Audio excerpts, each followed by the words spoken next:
Matapos mawalan ng trabaho at mapilitang harapin ang matinding problema sa kanyang buhay, isang dating sundalo ang muling pumasok sa mundo ng mga lihim na operasyon. Sa isang mapanganib na misyon, akala niya ay isa lamang itong ordinaryong assignment. Ngunit habang lumalalim ang kanyang investigasyon, unti-unti niyang natutuklasan na may mas malaking plano sa likod ng lahat, at maaaring siya mismo ang maging target. Sa gitna ng pagtataksil, habulan, putukan at sunod-sunod na panganib, kailangan niyang gamitin ang kanyang military training para mabuhay at malaman kung sino ang tunay na nasa likod ng misyon. Panoorin ang buong Tagalog movie recap ng The Contractor, 2022, at alamin kung paano niya haharapin ang mga taong minsang pinagkatiwalaan niya. Nagsisimula ang kwento sa isang lalaking nagngangalang James Harper. Isa siyang miyembro ng United States Army Special Forces. Nakatira siya kasama ang kanyang asawa na si Brianna at ang kanilang 8 anyos na anak na lalaki. Mahal niya ang kanyang pamilya higit sa anumang bagay sa mundo. Kamakailan lamang, nagpapagaling si James mula sa isang malubhang pinsala sa tuhod. Natamo niya ito habang nagsasagawa ng combat operation sa Afghanistan. Ilang araw matapos magsimula ang kanyang paggaling, nakatanggap siya ng tawag mula sa kanyang mga commanding officer. Pumunta siya sa base, inaasahang karaniwang balita lamang ang kanyang matatanggap. Ngunit sa halip, sinabi sa kanya na siya ay marangal ng i-discharge mula sa militar. Ang dahilan ay dahil sa kanyang medical condition. Ngunit agad na lumala ang balita. Wala siyang matatanggap na severance pay. Ayon sa militar, bawat dolyar ay nagamit na upang bayaran ang kanyang medical treatment. Nakatayo lamang si James habang pilit na inuunawa ang nangyari. Ibinigay niya ang lahat para sa kanyang bansa, at ngayon ay pauuwiin siya na halos walang dala. Umuwi siya at sinabi kay Brianna ang nangyari. Wala siyang trabaho at halos wala ng ipon. Nagsisimula nang dumami ang kanilang mga bayarin, at hindi niya alam kung paano niya haharapin ang mga ito. Niyakap siya ni Brianna at sinabi na sama-sama nilang aayusin ang lahat. Ngunit malinaw na nakikita ni James ang kanilang sitwasyon. Nasa malubha silang problema. Nang gabing iyon, habang inaayos niya ang bubong, pumunta sa kanya si Brianna. Sinabi nito sa kanya ang isang napakasakit na balita. Patay na ang pinakamalapit niyang kaibigan mula sa militar na si Mason. Na-discharge si Mason sa ilalim ng parehong sitwasyon na naranasan ni James ilang buwan lamang ang nakalipas. Hindi siya nakahanap ng paraan upang malampasan ang mga problema. Tinapos niya ang sarili niyang buhay. Mahigpit na niyakap ni Brianna si James. Labis siyang natatakot na baka ganoon din ang maramdaman ni James. Gumanti ng yakap si James at mariing sinabi sa kanya na hinding-hindi niya iiwan ang kanyang pamilya. Lalo na ngayon na higit silang nangangailangan sa kanya. Kinabukasan, dumalo si James sa libing ni Mason. Nakatayo siya sa tabi ng puntod habang iniisip ang lalaking naging parang kapatid niya sa lahat ng bagay, kahit hindi sila magkadugo. Pagkatapos, isang pamilyar na mukha ang lumitaw. Isang lalaking nagngangalang Mike. Si Mike ay dating superior ni James sa Special Forces. Na-discharge rin siya bago si James dahil sa parehong dahilan. Lumayo siya at matagal silang nawalan ng komunikasyon. Ngunit ngayong muli silang nagkita, agad na bumalik ang kanilang dating samahan. Inanyayahan ni Mike si James na maghapunan sa bago niyang tahanan. Nang gabing iyon, nakaupo si James sa mesa ni Mike at hayagan silang nag-usap. Pagkatapos ng hapunan, nanood sila ng football at napunta ang kanilang pag-uusap sa kung ano ang susunod na mangyayari. Sinabi ni Mike kay James na nagtatrabaho siya para sa isang pribadong kumpanya. Malaki ang ipinagbabayad nito kumpara sa anumang iniaalok ng militar. Maingat na nakinig si James. Pagkatapos, direkta niyang tinanong kung maaari ba siyang maisama ni Mike sa trabaho. Ipinaliwanag niya ang sitwasyon sa kanilang bahay, ang mga bayarin, ang halos wala ng laman na savings account, at ang pressure na araw-araw ay patuloy na tumitindi. Sinabi ni Mike na sisiguraduhin niyang mangyayari iyon. Kinabukasan, dinala ni Mike si James upang makipagkita sa taong namamahala sa organisasyon. Ang pangalan niya ay Rusty. Umupo si Rusty sa harap ni James at ipinaliwanag ng malinaw ang sitwasyon. Mapanganib ang mga misyon at tunay ang mga panganib. May mga taong nasasaktan. At may ilan na hindi na nakakabalik. Tumingin si James kay Rusty. Alam na niya ang lahat ng iyon. Buong buhay niya bilang adulto ay namuhay siya sa gitna ng panganib. At sa ngayon, wala na siyang ibang pagpipilian. Tinanggap niya ang trabaho. Ipinaliwanag ni Rusty na dati rin siyang sundalo. Itinatag niya ang kumpanyang ito matapos niyang umalis sa militar. Ang bawat misyon na isinasagawa ng kumpanya ay may pahintulot ng gobyerno. Hindi magtatrabaho si James sa labas ng batas. Gagawin lamang niya ang kinakailangang gawin sa mga lugar kung saan hindi makakapunta ang mga opisyal na puwersa. Umuwi si James at sinabi kay Brianna na nakahanap na siya ng trabaho. Maganda ang sahod. Ngunit kailangan siyang bumiyahe sa ibang bansa ng humigit kumulang 2 linggo. Nag-atubili si Brianna ngunit pumayag din.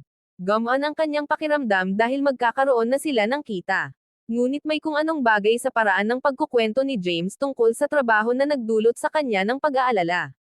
Kinabukasan, lumipad si James patungong Berlin. Nagpunta siya sa hotel na inayos para sa kanya ng organisasyon ni Rusty. Ilang oras matapos siyang dumating, isang babae ang pumasok sa kanyang silid. Ang pangalan niya ay Katia. Nagtatrabaho siya para kay Rusty. Ipinaliwanag niya kay James ang tungkol sa kanyang unang misyon. Ang target ay isang biological scientist na nagngangalang Selim. Ayon sa intelligence, nakikipagtulungan si Selim sa mga organisasyong terorista. Gumagawa siya ng isang biological weapon na idinisenyo upang magdulot ng malawakang pagkamatay.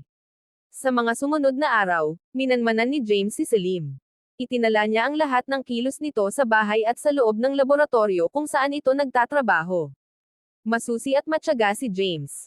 Nakuha niya ang lahat ng impormasyong kailangan nila. Pagkatapos, nakatanggap siya ng mensahe mula kay Katia na nagsasabing pumunta siya sa base. Sa headquarters, umupo si James kasama sina Mike, Katia, at isang kasamahan nilang nagngangalang Bobby. Ipinaliwanag ni Mike ang buong sitwasyon. Gumagawa si Selim ng isang sandata na idinisenyo upang pumatay ng napakaraming tao. Ang plano ay pasukin ang kanyang laboratorio, nakawin ang lahat ng research data, at patayin si Selim bago pa matapos o may benta ang sandata. Ngunit may isang komplikasyon. Direktang konektado ang security system ng laboratorio sa lokal na police station. Kapag tumunog ang anumang alarm, darating ang mga armadong pulis sa loob lamang ng ilang minuto. Ipinaliwanag ni Mike ang kanilang escape route na daraan sa kagubatan at sa mga underground river tunnel sakaling makalapit ang mga pulis. Nang gabing iyon, naghanda ang buong team at sabay-sabay na umalis. Nilapitan nila ang laboratorio habang madilim ang paligid. Tahimik nilang pinabagsak ang mga gwardya, isa-isa. Mahusay silang gumalaw sa loob ng gusali at nakita nila si Selim sa kanyang workspace. Inutusan ni Mike si Bobby na simulan ang paglilipat ng lahat ng research data mula sa mga system ni Selim. Inutusan naman si James na patayin si Selim. Tumingin si Selim kay James nang nanlalaki ang mga mata at mabilis na nagsimulang magsalita. Sinabi niya kay James na hindi siya gumagawa ng sandata. Sinabi niyang isa siyang scientist na sinusubukang magligtas ng mga buhay. Sinabi niya na may ginagawa siyang mahalaga, isang bagay na maaaring makaprotekta sa milyon-milyong tao. Nakiusap siya kay James na tulungan siya. Sinabi niya na may kopya ng kanyang research na nakatago sa isang bank vault. Ang asawa lamang niya ang maaaring makakuha nito. Tiningnan siya ni James. Hindi siya naniniwala sa kahit isang salita nito. Itinurok niya rito ang isang nakamamatay na kemikal. Hindi na gumalaw si Selim. Sinunog ni James ang laboratorio at ginawa itong magmukhang isang aksidente. Pagkatapos, habang naghahanda ang team na umalis, 2 police car ang biglang lumitaw sa labas. Agad na sumiklab ang palitan ng putok. Bumagsak sina Katia at Bobby sa gitna ng bakbakan. Tinamaan naman ng bala sa binti si Mike. Hinawakan ni James si Mike at kinaladkad siya patungo sa kagubatan. Narating nila ang mga tunnel sa ilalim ng ilog at pumasok sila roon. Nang makarating sila sa isang ligtas na lugar, ginamo ni James ang binti ni Mike sa abot ng kanyang makakaya. Malubha ang sugat at malaki na ang nawalang dugo kay Mike. Nagsagawa si James ng emergency blood transfusion doon mismo gamit ang mga kagamitang mayroon siya. Naging sapat ang kondisyon ni Mike para makagalaw. Naghanda sila upang bumalik sa base. Ngunit biglang sumakit muli ang tuhod ni James. Bumagsak siya at hindi makatayo. Sinabi niya kay Mike na mauna na ito. Dalhin nito kay Rusty ang research data at tapusin ang misyon. Susunod si James kapag hamupa na ang sakit ng kanyang tuhod. Ibinigay ni Mike kay James ang pangalan ng isang hotel, ang Selvina. Sinabi niya rito na pumunta roon at maghintay. Babalik siya sa loob ng 6 na oras para sunduin siya. Naglaho si Mike sa dilim dala ang data. Nakarating si James sa Selvina Hotel nang hamupa ang sakit. Sa loob ng kwarto, nakita niya ang passport na iniwan ni Mike para sa kanya ng maaga, kasama ang isang note na nagsasabing darating ito makalipas ang 6 na oras. Naghintay si James. Lumipas ang 6 na oras. Hindi dumating si Mike. Nagpatuloy sa paghihintay si James. Ngunit wala pa rin. May mali. Tinawagan niya si Rusty. Sinabi ni Rusty na may nag-leak ng mga detalye tungkol sa misyon. Aktibong hinahanap ng mga pulis ang buong team. Sinabi rin niya na hindi kailanman bumalik si Mike dala ang data. Naniniwala siyang patay na si Mike sa isang lugar habang pabalik. Hiningi ni Rusty kay James ang kanyang lokasyon. Magpapadala siya ng mga tao upang sunduin siya. Pumayag si James. Pagdating ng mga taong ipinadala ni Rusty, pinagmasdan sila ni James. May kakaiba sa paraan ng paglapit nila na hindi tugma sa isang normal na extraction. Nagbabala ang instinct ni James. Hindi pumunta ang mga lalaking ito para iligtas siya. Tumalikod siya at naglakad sa kabilang direksyon. Agad na nagpaputok ang mga lalaki. Tumakbo si James. Isang matinding habulan ang sumiklab sa mga lansangan ng Berlin. Nawala sila ni James sa ilalim ng isang tulay at napabagsak niya ang 2 tauhan ni Rusty. Bago mamatay ang pangalawang lalaki, tinanong siya ni James kung sino ang nagpadala sa kanila. Kinumpirma ito ng lalaki. Si Rusty ang nag-utos sa kanila na patayin si James sa oras ng pagsundo. Ginamit ni James ang cellphone ng lalaki upang magpadala ng maikling mensahe kay Rusty, sapat lamang para maniwala si Rusty na patay na si James. Nagtago si James at nagpahinga sa isang underground station. Pagod na pagod ang kanyang katawan. Nagsimula namang balikan ng kanyang isip ang lahat ng nangyari. At pagkatapos, naalala niya ang mga huling salita ni Selim bago ito pinatay ni James. Ang kopya ng research data, ang bank vault, at ang kanyang asawa. Kinabukasan, pumunta si James sa bahay ni Selim. Ang asawa nito ang sumagot sa pintuan.